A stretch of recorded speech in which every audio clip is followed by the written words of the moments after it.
Donc il y a quand même beaucoup d'interactions entre les deux, beaucoup de courses, beaucoup de je te cherche, je te fuis, je t'attends, on repart. Voilà, chez Quintana en tout cas, on voit beaucoup de plaisir à retrouver Aaron.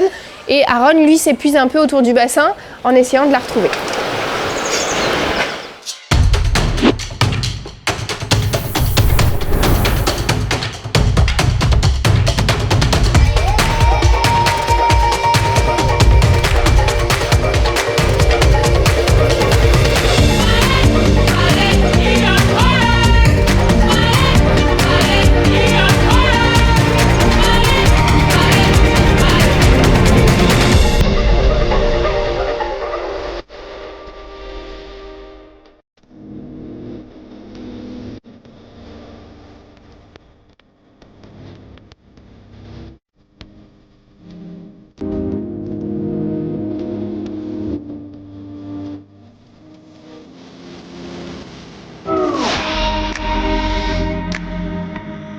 Ce matin, on sera au bâtiment des ours polaires mâles. C'est l'occasion pour nous de mettre en contact Aaron, notre mâle reproducteur, avec notre femelle Quintana, puisqu'on approche de la période de reproduction.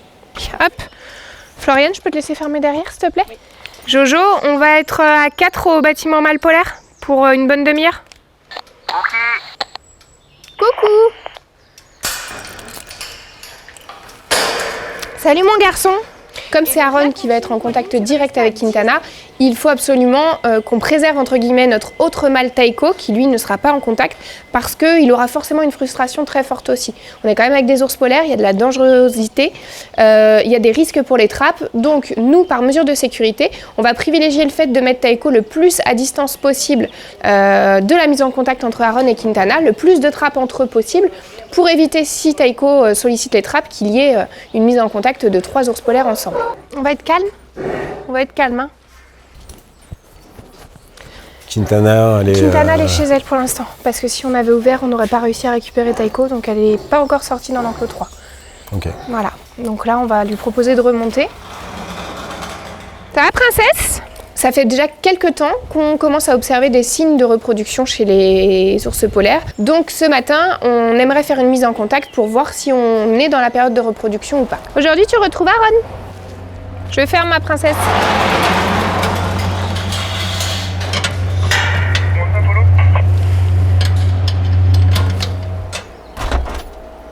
Allez ma belette.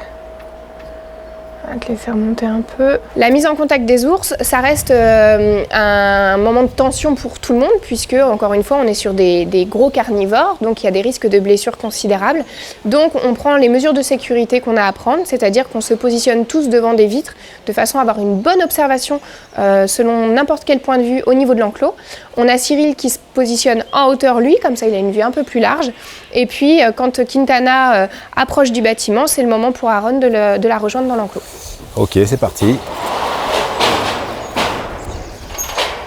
Quand on ouvre Aaron file directement vers Quintana. La première réaction de Quintana, c'est quand même de faire face. Elle se positionne debout, elle prend de la hauteur, elle cherche à se grandir et à se montrer plus forte qu'elle n'est peut-être. Donc au tout début, c'est vrai qu'il y a un peu de tension entre les deux. Assez rapidement, on voit le lien qui se crée entre les deux et on voit du moment de jeu qui se crée. Quintana sait qu'au niveau du bassin, généralement, elle peut avoir plus de dominance sur Aaron. C'est déjà la technique qu'elle avait utilisée l'année dernière lors de la mise en contact. Elle plonge dans le bassin et ça se voit en fait avec son corps. C'est presque si elle lui demande de venir et de la rejoindre.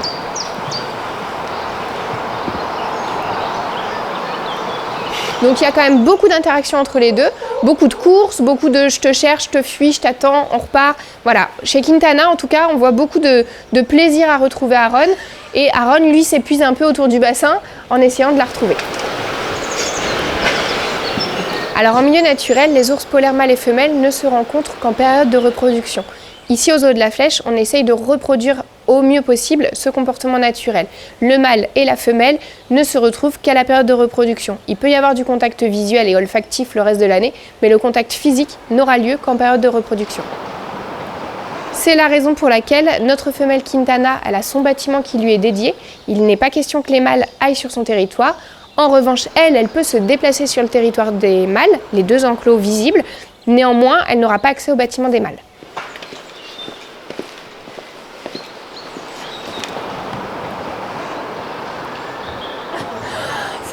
clairement, de voir Aaron et Quintana se comporter comme ils se comportent, ça fait tout de suite baisser la tension qu'on pouvait avoir. C'est-à-dire que le lien entre les deux, il est très naturel, il se fait très facilement. On voit qu'il y a du jeu entre les deux, qu'il y a du contact. Donc c'est pour nous un moment super chouette à vivre. Donc là, ce qu'on espère, c'est qu'on soit dans la bonne période de reproduction. L'idée est de savoir s'ils vont rester ensemble toute la journée et les jours à suivre, ou si à un moment donné, on sentira qu'il y a un peu de tension et auquel cas on séparera Aaron de Quintana.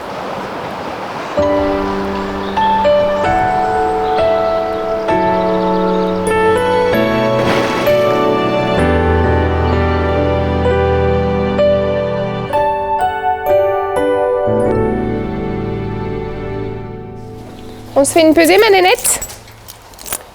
Le lendemain matin, je descends au bâtiment de Quintana et je la retrouve, qui vient me voir au niveau des grilles.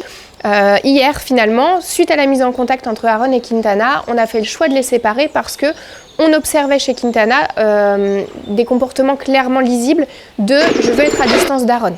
Donc effectivement, on a préféré les séparer. De la délicatesse, hein, s'il te plaît.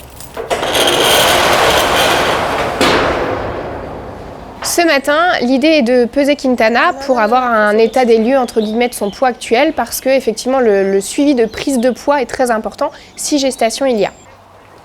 268. Laisse la balance. Non, hey, c'est réparé de ce matin, arrête tes bêtises. Alors elle s'amuse un peu avec la balance parce qu'elle l'a pas eu pendant plusieurs jours. Maintenant l'idée c'est pas qu'elle reste trop longtemps à s'amuser avec la balance parce que j'ai un peu peur que ce soit la balance qui perd. Ça c'est très bien. Alors attends que je me mette en position. Pour l'aider à se décrocher un peu de la balance, j'utilise un peu les armes du complexe, à savoir un couvercle, du sirop de fraise et puis je détourne son attention pour qu'elle vienne sur mon enrichissement et que je puisse moi fermer la trappe.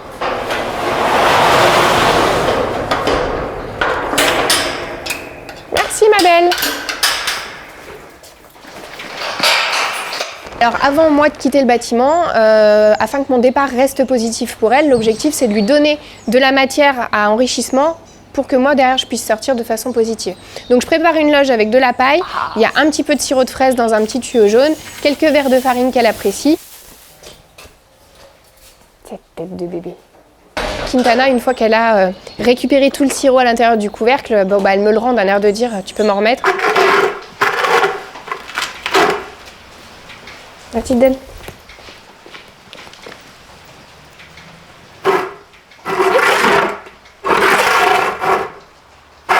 Merci.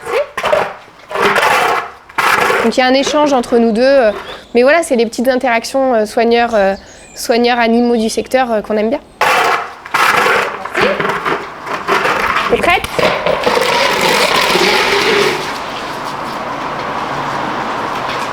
Ça y est, ça t'a saoulé? C'est là que c'est important de savoir lire nos animaux. C'est-à-dire que quand elle se détourne, je ne vais pas la rechercher. J'accepte qu'elle ait mis fin au jeu, en fait.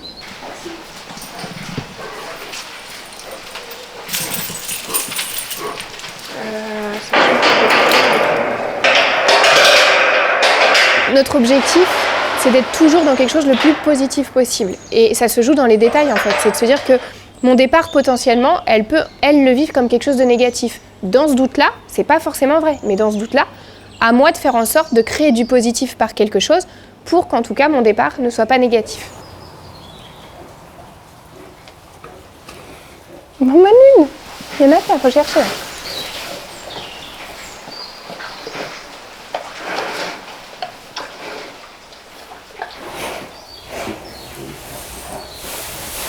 Ce sera le moment pour moi, quand elle sera sur son enrichissement, de quitter le bâtiment de façon positive.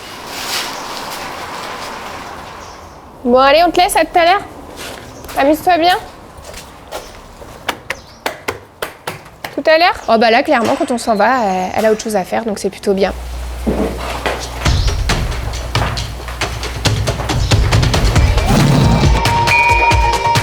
Ça fait pas loin de 9 ans que le zoo de la Flèche attend des bébés flamands du Chili. Là, le 26 octobre 2023, on a eu la chance d'avoir un petit qui est né en couveuse artificielle.